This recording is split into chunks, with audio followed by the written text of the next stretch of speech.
Hello and welcome back to our channel. So today in this video we are going to discuss about how to receive money on PayPal. So without wasting much of our time, let's get straight into the video.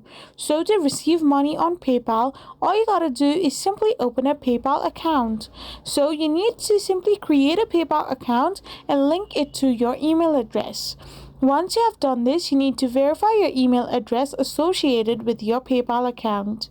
Once this is done, you will need to add a US bank account or a Visa credit card to your PayPal account for transferring funds. After this, when someone sends you money to your PayPal email address, you will receive a notification. So, you can also access the money on your PayPal account homepage.